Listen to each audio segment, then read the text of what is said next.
Vi Markøyer tok Ebbe Streimer imot UIF, som var like bare Barsdal Eliasen for Jottan. Hans Paulus Samuelsen til Arbjørn Hansen, og så Høymalig 8-8-0.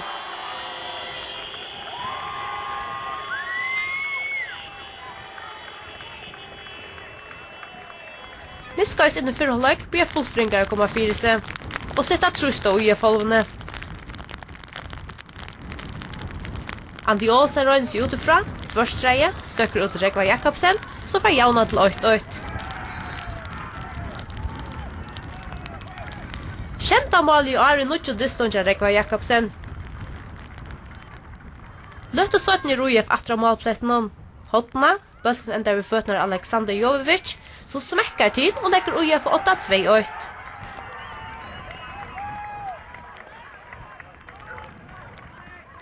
Ebbe Streimer vil ikke lette fullfringer føre. Peter Dam Jakobsen strøyes vel. Spiller til Levi Hansen. Her er Paul G. Hansen av rødt og sted. Atto Jaulager, nå 2-2.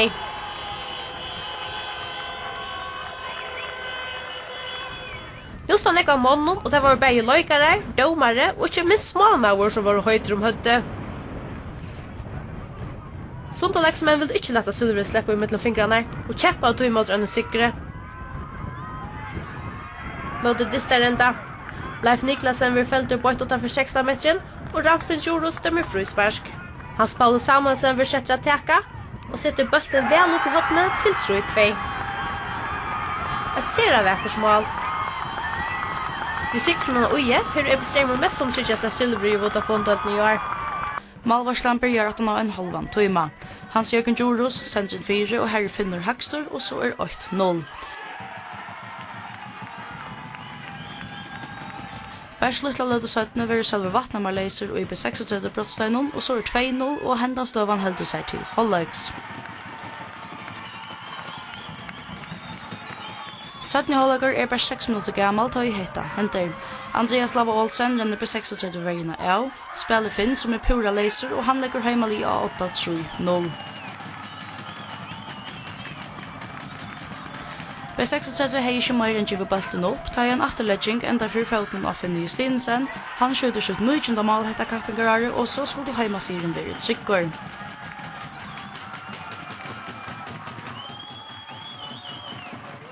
Men bare 5 minutter siden rønner på 36 ved skåte, Gesa Tori parerer, og så kan Berger Midtjord minka om månen 4 havnamenn.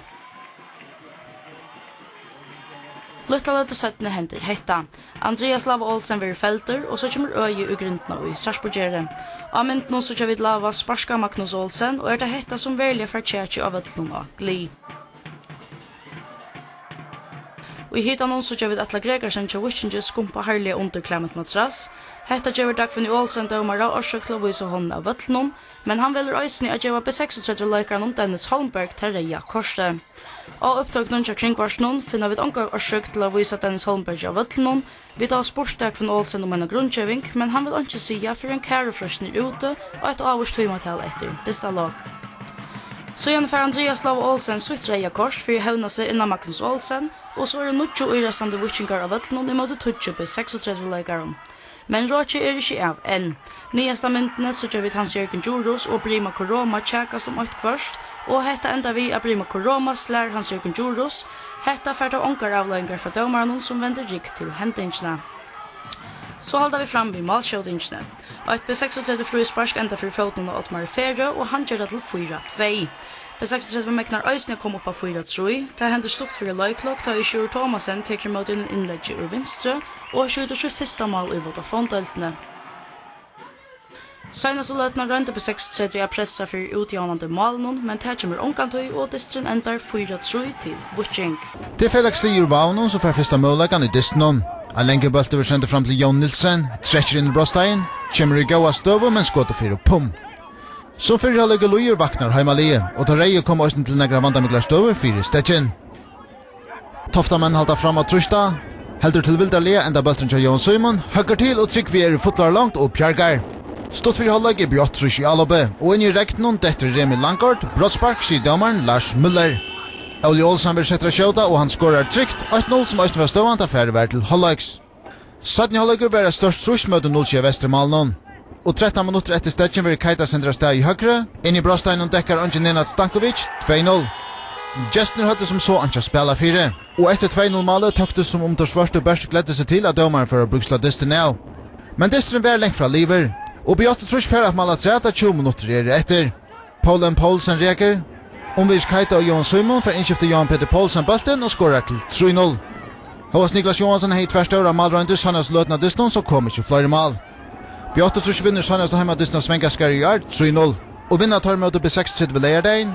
Ja, så europeiske fotballtra skrann i Tofton neste år. Fyrre halvleikor ekvelige hendingar røykor. NSOI viser fraløkt alle spill da fyrre halvleikor halvrunden. Efter godt samarspel sender Christian Høgne Jakobsen beltene 4 til Karlai Potemkin, 8-0 til Dargolo Runavik. Karlai Potemkin, som hesefer byrjar inne, viser at han er godt maltev. Som fleste løyene og år har vi spillet i NSOI vir ekvelig i mist. Søgnasta vikeskiftet tappte Darnegg 4-36, men mot i Ape var bedre stat. Boi Løtjen og samantle vi Tøvra Thomsen 2-0.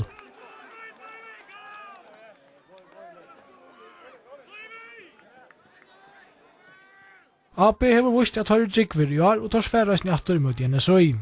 Framherjen Nikolai Eriksen, som vil nekkbrukter i 17 helt, minkar og månen vi en sere gau malen.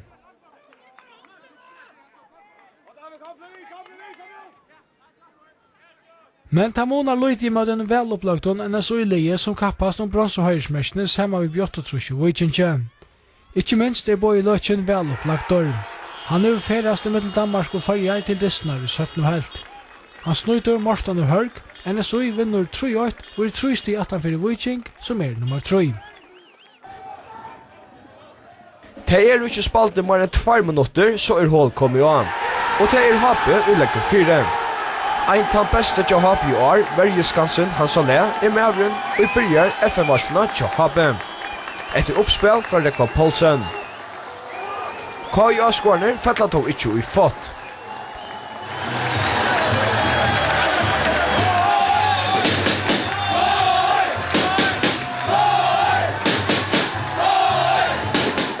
KI sverar atter beina veien.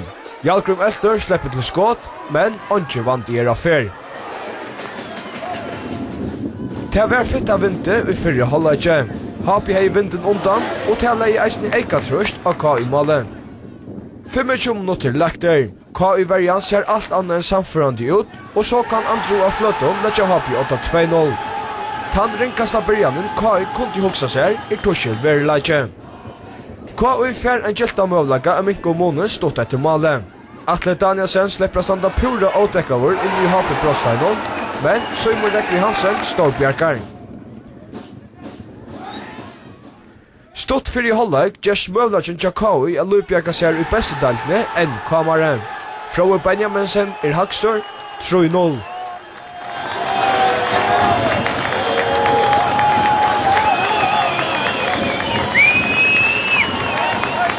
Det tydelig at KI-leggerne frustrerade, og det gonger ut over Hape.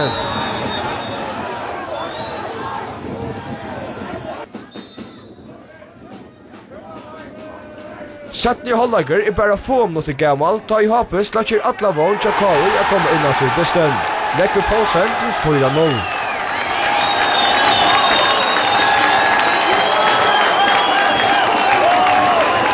KI minkar om munnen vi annonsera gong frysbrasje fra Jalgrum i Elter.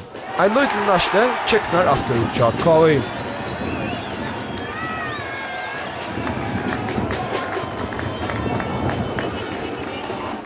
Men ta i Kristoffer Jakobsen møter Sætne for sitt annet golakort i lest og leiot. Søsta kvarteret koka i at Hape-skulle og nye teljengen til FN-varslen var byrjan. KI fer et brottsmark 5 minutter fyrir Distarlog, men til Mona Løyte at Jalgrum Elter skårer sitt andre mål. Tøy at her brøyter ikke på at Hape FN-vinner 2009, og at KI etter 18 dømer skal spille leierdagsfotball kommande år.